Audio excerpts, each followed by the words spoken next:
Boa tarde, pessoal. Boa tarde, vamos retornando. Pessoal, para quem não me conhece, sou o professor Thiago Vieira da Mecânica. Sejam bem-vindos aí de volta. E agora a gente vai receber aqui professores de cursos superiores do mesmo eixo tecnológico que o nosso aqui de manutenção automotiva, tá bom? Primeiramente, queria agradecer a presença dos nossos convidados e já vou passar a palavra aqui para o professor Marcos Vinícius, do campus Taguatinga, do curso de automação industrial. Obrigado, professor. Eu que agradeço. Valeu. Obrigado. Valeu, pessoal. Obrigado aí pelas palmas, né? Quero primeiramente aqui agradecer o convite que foi feito pelo professor Baltazar, né? Parabenizar aí toda a equipe da organização por esse importante evento que vocês estão promovendo, né? Divulgando as atividades que são realizadas aqui no campus de vocês. Então, hoje a gente vai falar um pouquinho sobre o curso de tecnólogo em automação industrial. Mas antes da gente entrar nesse tema propriamente dito, né, vou me apresentar para vocês. Como o Thiago falou, o meu nome é Marcos, eu sou docente lá no campus Taguatinga, ou seja, eu sou lotado lá no campus da M-Norte, né, e atualmente sou o coordenador do curso Tecnólogo em Automação Industrial e também estou acumulando a função de coordenador de área, né, da área de eletromecânica. Então, vamos começar aí. Acho que vou pedir para apagar um pouquinho as luzes. É possível?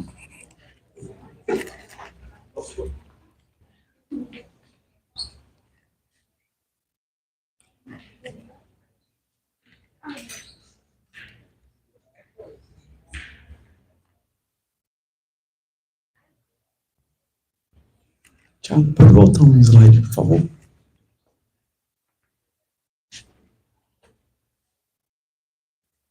Beleza, obrigado. Então, pessoal, vamos começar aí a nossa apresentação, né, tentando inicialmente situar vocês, né, do que se trata essa questão de tecnologia em automação industrial, né. Eu vou começar fazendo uma pergunta para vocês começarem a refletir um pouquinho. O que vocês estão vendo aqui nessa imagem? O que vocês conseguem identificar? O que vocês conseguem visualizar aqui nessa figura que eu coloquei logo na capa da apresentação?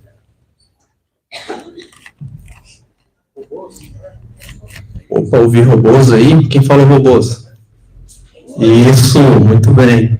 Né? Nós estamos vendo aqui um robô que está exercendo uma determinada atividade aplicada à indústria, né? Desenvolvendo ali processos, seja ele ali de soldagem ou apertar algum parafuso, né? Então, esse é um dos pilares que a gente vai ver daqui a pouquinho da indústria 4.0. Só que antes da gente chegar nesse nível aqui de automação, nesse nível de produtividade, nesse nível de eficiência, a gente teve que, ao longo da história, percorrer ali alguns passos, né? Então, por favor, Thiago. Nossa apresentação, então, ela está dividida em alguns tópicos, né? Primeiramente, nós vamos abordar aqui a questão das revoluções industriais. Na sequência, eu vou mostrar para vocês como que o nosso curso ele está organizado, o curso de tecnologia em automação industrial. Vamos falar um pouco sobre a nossa infraestrutura laboratorial e, por fim, eu vou mostrar alguns projetos para vocês que nós estamos desenvolvendo lá no nosso campus. Por favor. O que a gente está vendo aqui nessa imagem? Como eu falei para vocês, até a gente chegar àquele nível de eficiência, aquele nível de precisão, né, a gente teve que caminhar um pouquinho. Então, a história da indústria, ela remonta ali algo em torno de 1760, na Inglaterra, quando alguns engenheiros tentaram utilizar o vapor para gerar o quê? Gerar movimento, gerar trabalho. Como que isso funcionava? Você pegava uma água, em Minas Gerais, tá? Você pegava uma água, aquecia essa água, fazia com que ela sofresse uma mudança no seu estado termodinâmico, e você pegava esse vapor e fazia esse vapor expandir em algum dispositivo. Essa expansão, né, desse vapor em algum dispositivo gerava o quê? Uma movimentação de um cilindro, uma movimentação de um eixo. Então, dessa forma, começou-se a utilizar o vapor para a gente poder gerar, né, mecanizar alguns movimentos da indústria. Então, a origem da indústria está exatamente aí, onde começou-se a utilizar, né, o vapor para gerar o quê? Movimentos. Né, gerar o quê? Movimentos na indústria. Tá certo? Pode deixar. Essa foi, então, a primeira revolução industrial que nós tivemos. A primeira revolução industrial ela foi seguida de alguns outros movimentos muito importantes. Né? O que caracteriza, então, a segunda revolução industrial? Ela é caracterizada pelo advento da eletricidade. A eletricidade, por sua vez, ela proporcionou inúmeros avanços na confecção, né, na siderurgia, na área de petróleo. Então, foram áreas que foram impulsionando aí o crescimento industrial, principalmente ali após 1850, por aí.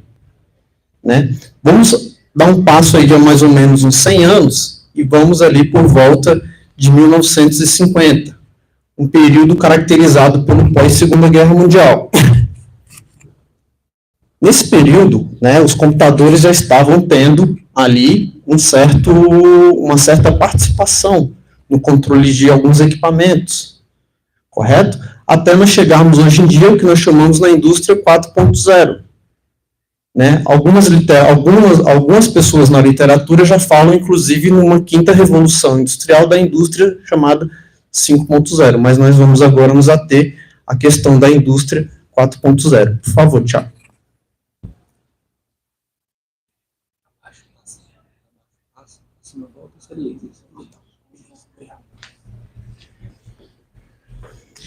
Se eu perguntar para vocês, quais são aí as principais características ou os principais pilares que caracterizam a indústria 4.0?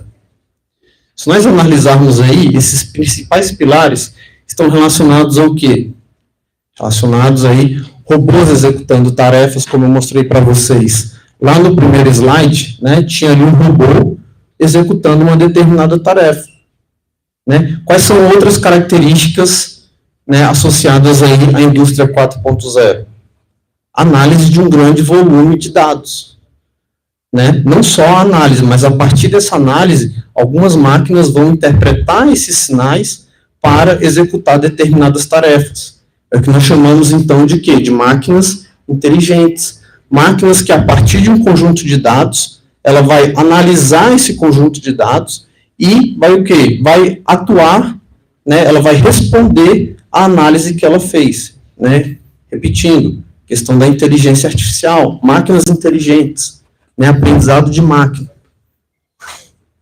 Outro ponto muito importante relacionado à indústria 4.0, sistemas integrados, né? Integração de vários tipos de sistemas com a finalidade de execução de uma determinada tarefa. Né? Internet industrial, né? Nós também podemos falar aqui da questão da internet das coisas, IoT, né? Onde a gente embarca a internet em vários tipos de equipamentos para executar uma determinada finalidade. Aí onde entra, por exemplo, a questão da automação residencial. Muitos já devem ter visto aí vídeos mostrando, né, foge um pouquinho aqui o que eu vou falar agora da questão industrial, mas muitos aí, mas está relacionado. Muitos aí já devem ter visto aí vídeos, né, de pessoas com casas completamente automatizadas. Né? Você entra lá, você conecta a sua geladeira com o seu celular e a geladeira ali está mostrando para vocês quais itens está prestes a acabar ou acabou, que você precisa no supermercado comprar, por exemplo. Né? Outros exemplos, gerenciamento de grandes cidades. A gente pode utilizar essa questão também da inteligência artificial no gerenciamento de fluxos, de tráficos, né, de esgotamento, enfim. Então, são inúmeras aplicações. Outro pilar muito importante, a questão da manufatura aditiva. Daqui a pouquinho, mais para o final da apresentação, eu vou mostrar para vocês, né, vou apresentar uma máquina que nós construímos na área de manufatura aditiva. Tá certo? Outros pilares aí, né, a questão da realidade aumentada, em conjunto com a simulação, misturando coisas que são reais com coisas que fazem parte do mundo virtual, no intuito de poder gerar o quê? Mais eficiência, né, minimizar perdas. simular situações antes de você gerar um produto, né, para você melhorar a eficiência na sua produção, nos seus sistemas, ok? Por favor. Então, vou falar um pouquinho aqui agora do nosso curso, né, que é o nosso foco principal, nosso maior objetivo. Então, como que é composto o nosso curso de Tecnologia e Automação Industrial? Ele nada mais é do que a junção de várias sub-áreas dos conhecimentos que a gente tem hoje em dia.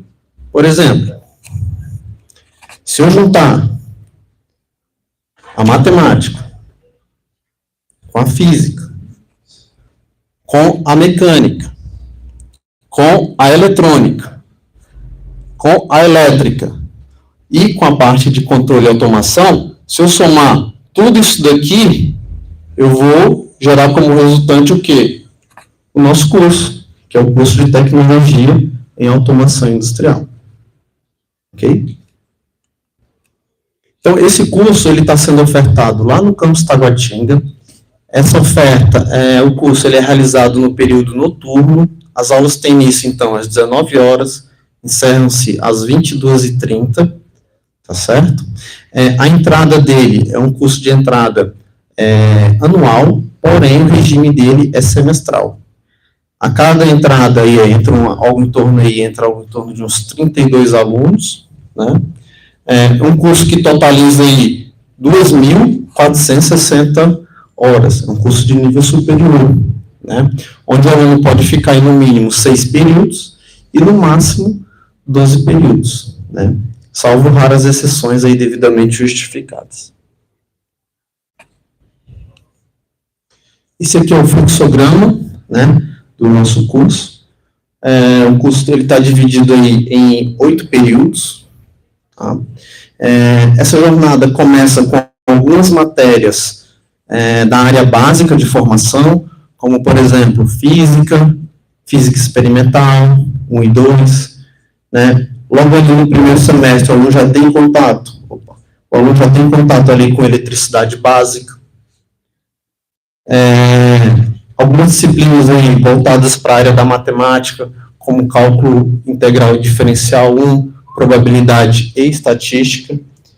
E aí, o nível de dificuldade, à medida que a gente vai avançando no semestre, ela vai aumentando consequentemente, vai aumentando gradativamente, né? Então, nós vamos aí, passando pelos períodos, tendo algumas disciplinas aí que começam já a entrar na atividade fim, como circuitos elétricos, eletrônica analógica, eletrônica digital, né, até nós desembocarmos lá para o final do curso, nas matérias que são efetivamente da parte de controle, né, da parte de monitoramento de sistemas, da parte de instrumentação, e, por fim, né, o projeto de graduação, também chamado de TCC, onde forma-se uma banca para que o aluno possa ser avaliado diante do desenvolvimento de um determinado trabalho. Okay?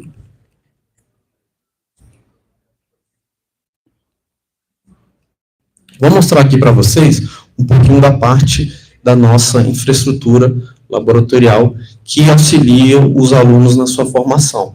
Então, vou mostrar aqui inicialmente o laboratório de eletrônica, né? Nessas bancadas aí a gente consegue ver alguns itens, como, por exemplo, fontes. Nós podemos ver aí analisadores de sinal, geradores de função, né, entre outros equipamentos. Ainda dentro do laboratório de eletrônica, nós temos aí esse equipamento da LPKF, onde a gente consegue gerar, a gente consegue produzir algumas placas, né, placas de circuito impresso.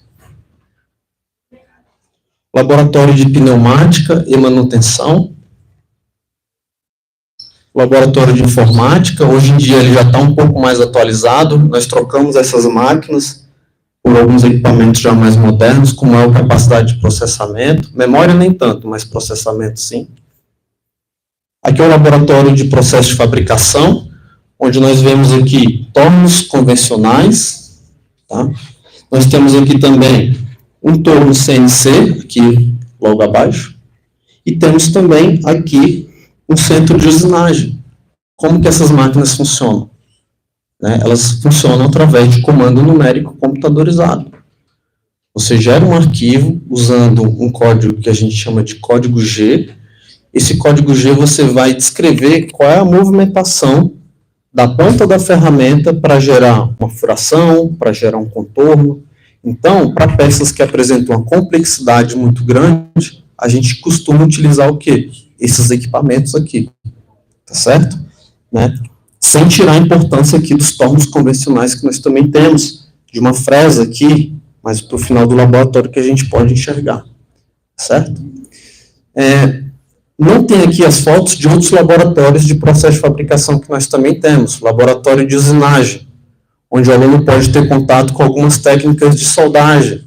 Quais são essas técnicas? Eletrodo revestido, né, que é a mais comum, né, a mais prática, a mais acessível, né? Outras técnicas de soldagem que eles vão ver, né, TIG, MIG, MAG, né, e por aí vai. Outro laboratório também que não está aqui apresentado é o laboratório de materiais. Nesse laboratório de materiais, nós temos lá uma máquina onde a gente consegue fazer ensaios múltiplos, como ensaio de tração, ensaio de compressão, ensaio de torção, né, ensaio de flexão. Qual a finalidade desses ensaios? A gente poder obter as propriedades mecânicas dos materiais, caracterizar mecanicamente os materiais. Além dessa máquina de tração, nós também temos lá o quê? Um durômetro, onde a gente pode fazer análise de dureza do material na escala Brinell, na escala Vickers, né, entre outras escalas. Beleza? Aqui, o laboratório de robótica, onde a gente tem aqui, como vocês podem ver, né, um motoman, um braço robótico, para os alunos implementarem alguns códigos, realizar alguns tipos de movimentação usando o braço robótico. E o nosso LabMaker, né, o espaço PAP e FMaker lá do campus Taguatinga, onde nós temos duas cortadoras a laser e algumas impressoras 3D. Futuramente, né, a gente pretende inaugurar novas instalações, que é o nosso CFT, é o Centro de Formação Tecnológica. Já estamos aí nos aproximando do término dessas...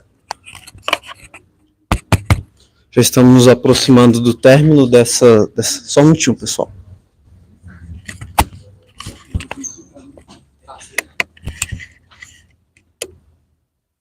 Acabou a bateria. Desligou aqui. Peraí, acho que voltou. Resetei aqui, voltou. Então, a perspectiva é que em breve a gente consiga inaugurar novas instalações que vão abranger aí atividades relacionadas não só à automação industrial, como também outros cursos aí do nosso eixo tecnológico. Só um minutinho, pessoal.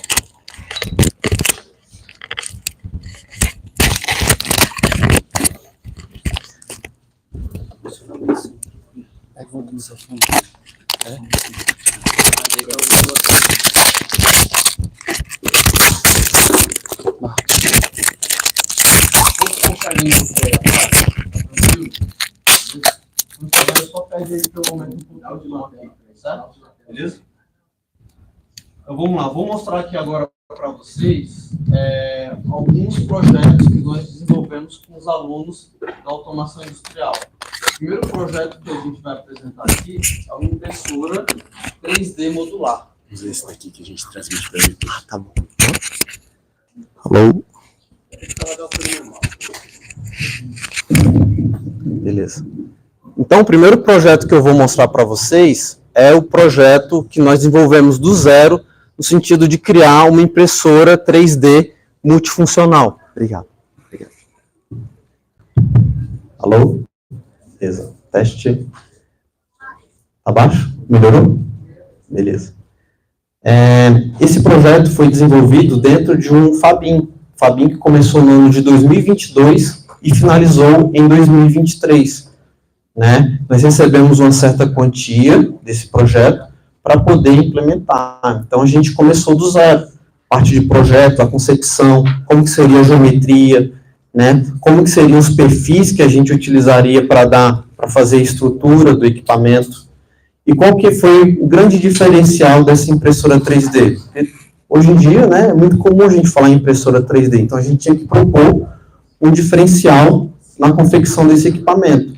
E qual foi esse grande diferencial? É uma impressora 3D multifuncional, é uma impressora 3D modular. O que isso daí significa? Significa que ela possibilita que a gente utilize simultaneamente elementos de cores diferentes, filamentos de materiais diferentes interagindo entre si, formando uma peça tridimensional. Né? Mas como que isso daí funciona? Eu pego um modelo tridimensional, pego um arquivo tridimensional, eu gero um modelo daquela peça em 3D, ok? Levo essa peça para o que nós chamamos de fatiador. O que o fatiador vai fazer? Ele vai pegar uma peça e vai gerar várias subcamadas dessa peça. De modo que o somatório dessas subcamadas, ao final, gere o quê? O objeto que a gente deseja. E aí a gente manda isso daí para a nossa controladora. Essa controladora vai pegar esse código G que foi gerado e vai interpretar aquilo em sinais de máquina. Vai falar, em termos lá de 0, 1, como que os motores da impressora eles vão se movimentar, gerando aquela geometria desejada. Ok? Então, na semana passada, a gente estava lá na Semana Nacional de Ciência e Tecnologia, apresentando esse projeto. Né? Outra funcionalidade dessa impressora, além da gente conseguir trabalhar injetando materiais diferentes, de cores diferentes, de tipos diferentes, nós também instalamos o quê? Um módulo laser, ou seja, é uma impressora multifuncional que a gente consegue também realizar pequenas gravações e, dependendo da espessura do material, quem sabe também talvez não realizar alguns tipos de corte, em chapas de MDF muito fino, né? Ou gravações em acrílico. Vou pedir agora para soltar o vídeo. Então, primeiramente, vamos ver esse vídeo, né, onde a gente vai conseguir ver lá as duas extrusoras da nossa impressora 3D. Por favor, Thiago. O som é irrelevante, tá? O interessante é a gente observar aqui. Olha aqui as duas extrusoras. Uma está aqui sendo utilizada, a outra está guardada aqui numa espécie de magazine. Detalhe, a programação que a gente desenvolveu possibilita que a gente vá lá, agora eu quero imprimir uma outra cor. Vou lá, guardo aquela extrusora, pego a outra que está alimentada com outro tipo de filamento e continuo ali a minha impressão. Né? Vou pedir agora, Thiago, para você mostrar em outro vídeo, onde a gente utiliza nessa mesma impressora um módulo, que é o módulo laser, gravando aí as letras do IFB, por favor. Aqui, ó, pessoal, que é o módulo laser, né? Essa proteção aqui, porque o laser ele pode gerar alguns danos à visão, então precisa dessa proteção aqui. Ele está aqui terminando de gravar as letras da nossa instituição, o IFB. E aqui, na parte de cima, o aluno que fez parte desse projeto, o Igor, apresentando lá na feira de exposição. Aí, ó, gravou lá o IFB. Beleza. Obrigado. Pode passar.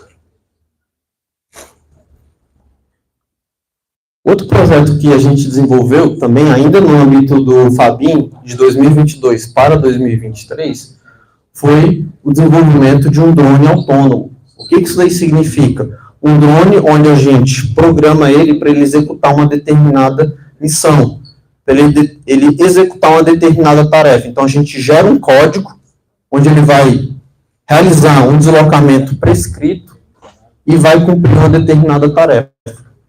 Né? Qual foi o grande problema que a gente encontrou? Qual foi o grande problema que nos motivou a propor esse projeto e, consequentemente, propor uma solução? Foi a questão da fadiga nos cabos condutores de energia elétrica. Quando a gente está passeando aí nas estradas, a gente olha pela lateral, a gente não vê aquelas torres de linha de transmissão, todo mundo aqui já viu? Todos já viram aqui? A gente não imagina, mas devido à altura, os ventos que ocorrem lá naquela altitude são relativamente altos.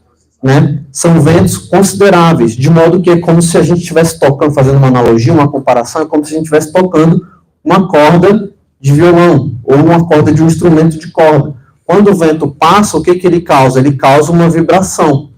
Ele gera uma vibração. E aí, internamente ao cabo, o que acontece?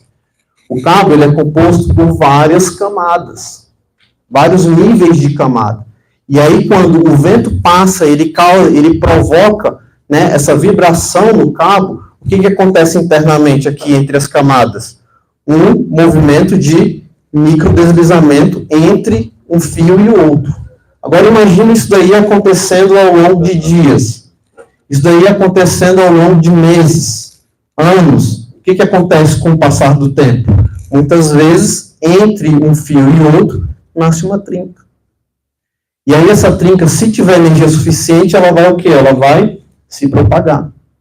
Essa trinca se propagando pode romper um desses fios. Pode romper um desses fios. A energia, a corrente elétrica, ela continua passando. Só que vai se deteriorando. Por que vai se deteriorando ainda mais? E vai acelerando o processo de desgaste.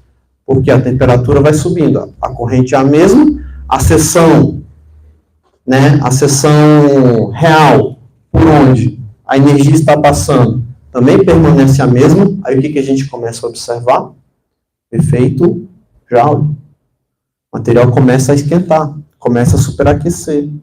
Geralmente esses cabos costumam ser feitos em alumínio. Eles não reagem muito bem a altíssimas temperaturas. Aí o processo começa a se degradar. Se as empresas de linha de transmissão não tiverem o devido cuidado, o que acontece? Um cabo desse vai se romper. Um cabo desse rompendo interrompe a transmissão de energia, sobrecarrega outros ramais do sistema de operação. Então, como que as empresas hoje em dia geralmente vinham fazendo essas análises? Helicóptero. Então, eu tinha um piloto, eu tinha um copiloto e tinha, no mínimo, um operador de uma câmera termográfica embarcado no helicóptero para fazer o quê? Uma análise termográfica, uma inspeção termográfica ao longo de toda a linha, buscando pontos críticos ou possíveis pontos de falha.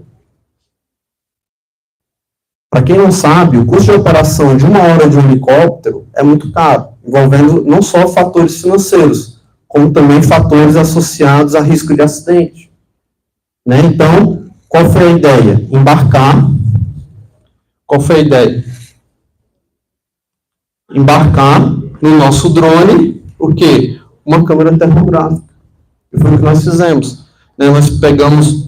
Nós desenvolvemos um drone, né, no âmbito desse projeto do Fabim, pegamos o recurso, compramos lá os motores, compramos os ESCs, aproveitamos o frame, que é a estrutura de um projeto anterior, e aí compramos uma controladora, e embarcamos tudo isso aonde? Embarcamos toda essa tecnologia no drone. E aí nós construímos uma bancada, né, simulando uma linha de transmissão. Nós fizemos 2 apoios, colocamos 2 apoios, estendemos um cabo, conseguimos a doação de um cabo, estendemos esse cabo entre esses 2 apoios, e aí realizamos um voo experimental com o drone, simulando essa condição, colocando uma resistência no meio, que era simulando uma condição de falha na linha de transmissão. Então, esse foi um outro projeto que a gente desenvolveu, né, ao longo desse último ano. Nós vamos agora dar continuidade a esse projeto, mas dentro de uma outra perspectiva, né, dentro de uma outra temática, né, voltada para a questão de ajuda humanitária, mas a ideia foi implementada, né, a questão do código. Nós geramos o código, os alunos geraram o código, os alunos montaram o drone, os alunos embarcaram toda essa tecnologia no drone, né, então fica aí o nosso aprendizado, né. Ok, pessoal?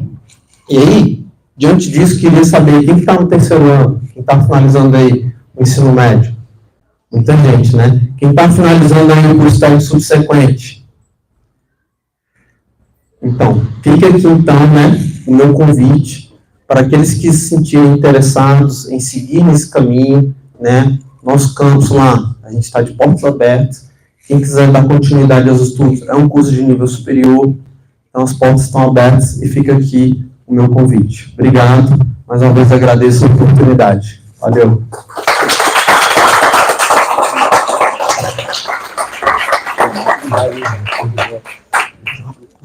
Como é que tá o tempo?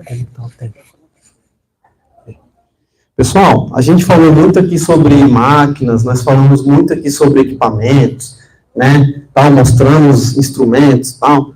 Enfim, mas a gente nunca deve perder a nossa essência, que é a nossa essência humana. A gente falou aqui sobre uma questão de formação técnica, uma formação tecnológica, mas a gente não deve deixar, a gente não deve perder de vista o nosso lado humano, o nosso caráter humano. A gente, logo no início da apresentação, mostrei ali robôs, passei uma grande parte da apresentação falando sobre máquinas, mas a gente não deve perder de vista. Então, é nesse contexto que eu vou tentar apresentar aqui para vocês um pequeno vídeo, né, para que a gente não perca o nosso foco. Deixa eu ver se dá rapidinho.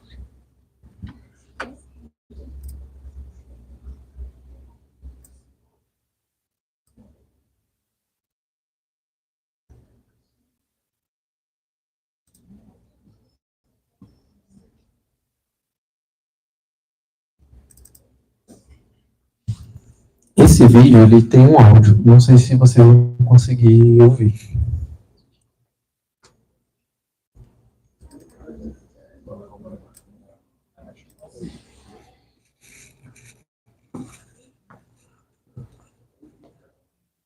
Acho que não vai dar, né? Não tá saindo, não?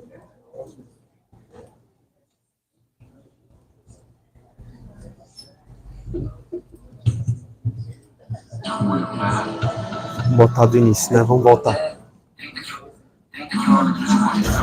Botar do início, né? Vamos voltar.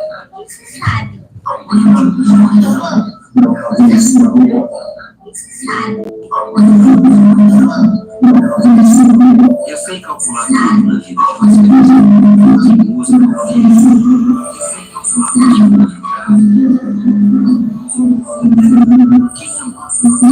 Vocês acham que eu sou um futuro? Eu tenho muitas respostas. Vocês acham que eu sou um desafio? Foi impossível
Essa posição.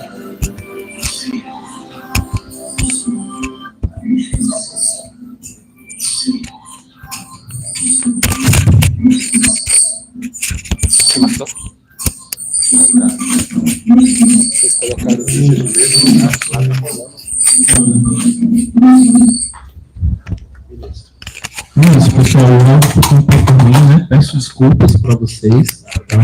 Mas a mensagem que a gente gostaria de transmitir agora no final é essa, né? Que apesar de tudo isso que a gente acabou de mostrar aqui anteriormente, que a gente não perca, né, essa questão da nossa formação, né, da nossa formação humanística, que a gente não perca os nossos valores, ok?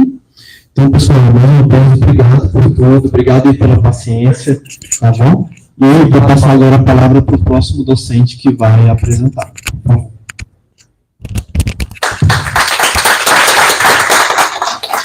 fazer a próxima introdução do professor Marcos Vinícius, e agora eu vou passar a palavra para o professor Fábio Lisboa, da UNP Campus Gama, curso de Engenharia Automotiva, pessoal. Professor Fábio, muito obrigado pela presença. Será que o senhor consegue colocar isso aqui? Está transmitindo.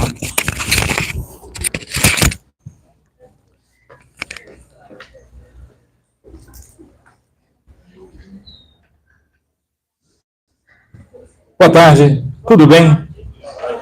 Eu vim aqui, eu não trouxe slide, mas por um motivo. Eu quero bater um papo com vocês. E quero convidar vocês a visitar a gente lá no Gama. Né? Então eu vim aqui lançar uma sementinha de curiosidade para que vocês possam ir lá, ver tudo isso que eu estou falando aqui. Bom, meu nome é Fábio Lisboa, eu trabalho na Engenharia Automotiva, na Faculdade do Gama, no campus do Gama do UNB. Vocês sabem o que é engenharia automotiva? Quantos sabem?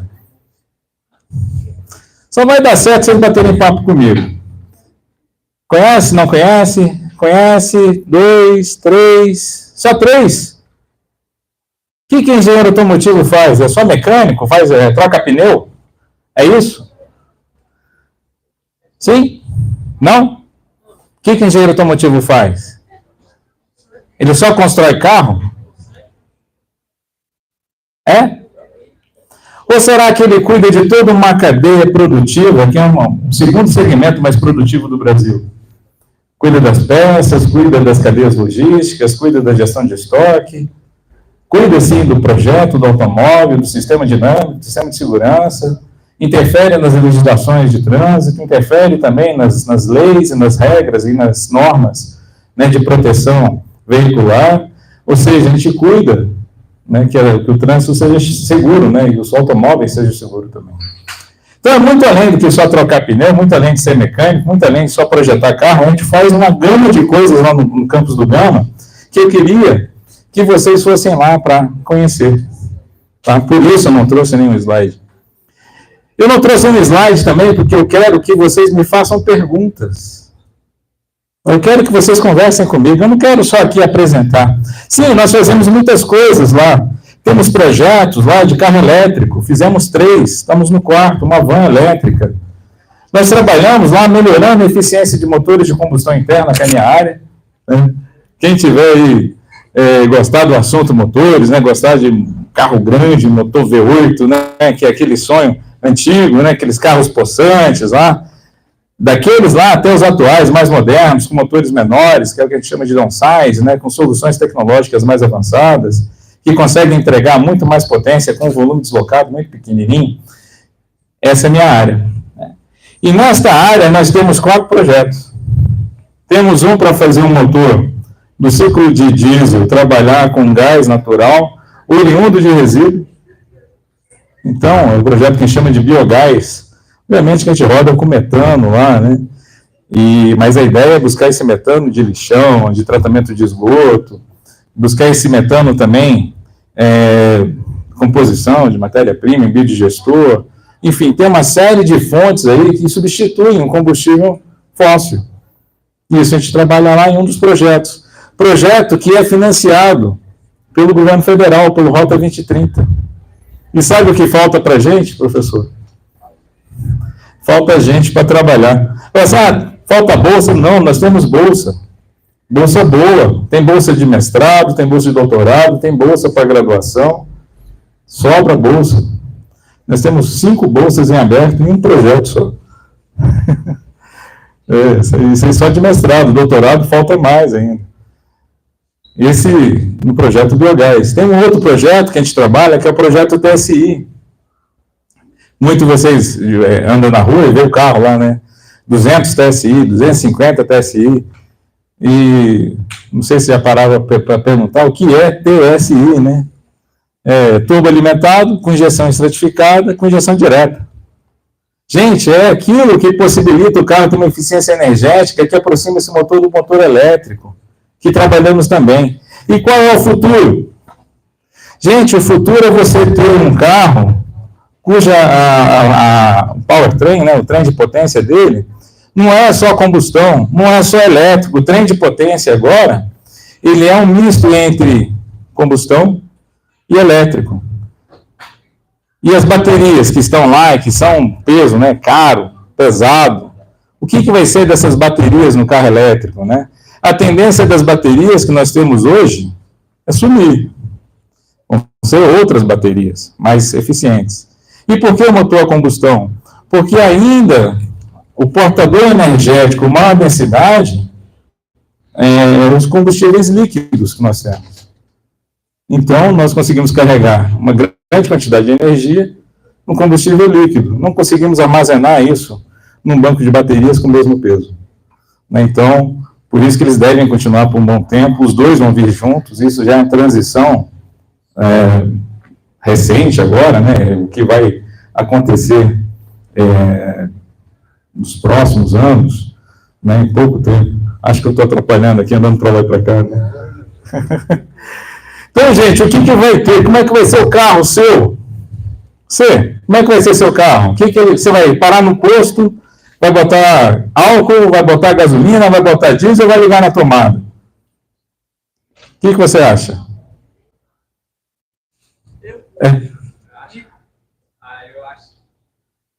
Eu espero que seja na tomada. Na tomada? Carro elétrico. Beleza. E se for para longe? Oi? Se for para muito longe? Aí eu acho que vai ser só no combustível mesmo. Pois é. É com posto, não é não? Posto igual de gasolina, sabe? Posto com tomada. Com tomada, mas assim, você vai ter 4 horas para carregar o carro num posto de gasolina? Não vai ter. Mas olha só, não precisamos, ninguém sabe, não é Corinthians e Palmeiras, né? O torcedor do carro elétrico, o torcedor do carro a combustão, não precisa disso, gente. As montadoras já falaram, vai ter mercado para todo mundo, e todas elas falaram a mesma coisa, e falam a mesma coisa. Caminhão a gás? Caminhão a gás também. E sabe gás de quê? GNV. De lixo. Vai vir de lixo aquele gás. De lixo e de esgoto. No futuro, sim, vai vir do lixo e do esgoto. Então, aquele negócio de volta para o futuro, que coloca uma casca de banana no reator e o carro sai voando, mais ou menos isso. Talvez demore um pouquinho mais para voar. Ele joga a casca de banana, um pouquinho de Coca-Cola e sai voando. Mas olha só.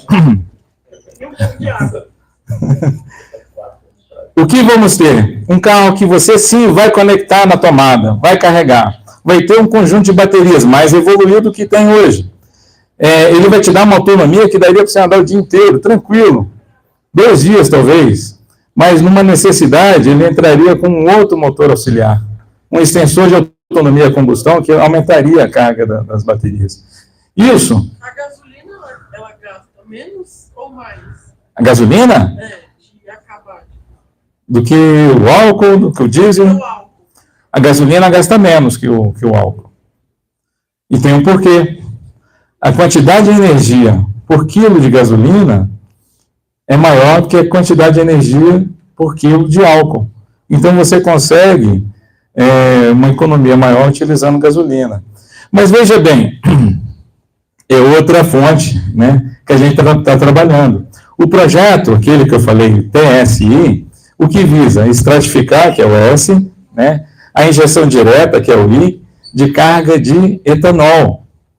Porque o etanol, gente, se você pensar bem, para você botar um litro de álcool no carro, precisa ter uma plantação de cana lá atrás. Se você emite 1 kg de CO2 no motor a combustão a álcool, vai ser absorvido pela plantação de cana. Então, no balanço, né, a pegada de carbono do álcool tende a zero. Não é zero, tá? Ela tende a zero. Ou seja, ela é bem menor do que a pegada de carbono do carro a gasolina, do motor a gasolina. Mas tem problemas construtivos em relação a isso. Porque nós temos carro flex, né? Funciona a gasolina, funciona a álcool. Gente, o carro flex é um pato. Já viu o pato andando? Já viu? Como é que ele anda? Ele anda assim, né? Já viu o pato voando? Voa bem? Não, é uma tristeza para voar. E pato nadando? Nada daquele jeito, né? É o carro flex, gente. Ele não faz nada bem, ele faz de tudo, mas não faz nada bem. A hora que a gente tiver um motor a álcool, e escrevam na agenda, não vai demorar 1 ano para isso. Voltar aquele carro a álcool lá dos anos 80, 90, que tinha, que foi uma dor de cabeça para a gente, não foi? Foi uma dor de cabeça, não foi? Mas ele vai voltar, só que agora é evoluído. Porque a gente precisa de peças específicas para motor a álcool. E a gente está nesse projeto hoje, financiado pelo governo federal, né? No Rota 2030, dentro da Universidade de Brasília, no Campus Gama, que não temos gente para ganhar dinheiro de bolsa para estudar, né? Trabalhando justamente no desenvolvimento de um motor mais evoluído. Você me fez uma pergunta muito legal. O que queima mais? Gasolina ou álcool? O que queima mais? O álcool. Não, a gasolina. O álcool queima mais. A velocidade de queima do álcool é maior. Agora eu podia fazer uma pergunta também, baseada na mesma linha, né? O que pesa mais, 1 quilo de sal ou 1 quilo de pena? Não, tudo igual. Pois é, os dois queimam, agora a velocidade de queima do etanol é maior, tá? A velocidade de queima do etanol é maior. Então você consegue extrair mais potência do etanol. Mas para que você extraia mais potência numa eficiência energética mais elevada, é necessário que as peças sejam feitas para queimar, para uso em etanol. Então o bico injetor tem que ser para etanol, a bomba de combustível tem que ser para etanol, não pode ser aproveitado para todos, né? A altura do cabeçote, a altura do cabeçote ou a taxa de compressão do motor precisa ser otimizada para o etanol. E se for turbo, as relações de pressão, aí a estratégia de controle do motor precisa ser para etanol também. Então, tem uma linha de estudo grande, muitas montadoras trabalhando em cima desse assunto aí para trazer essa novidade que chega aí em breve para a gente, tá? Vocês vão participar fortemente. O que pesa mais no bolso? É a gasolina ou o etanol? Depende da época. Por exemplo, agora, abastecer com etanol é mais barato, porque está numa época de safra. E o preço internacional do açúcar está colaborando. Mas tem época que não é. Mas nós temos 22% de etanol na gasolina. E a tendência é subir. Assim como temos hoje 12% de biodiesel no diesel, a tendência é subir.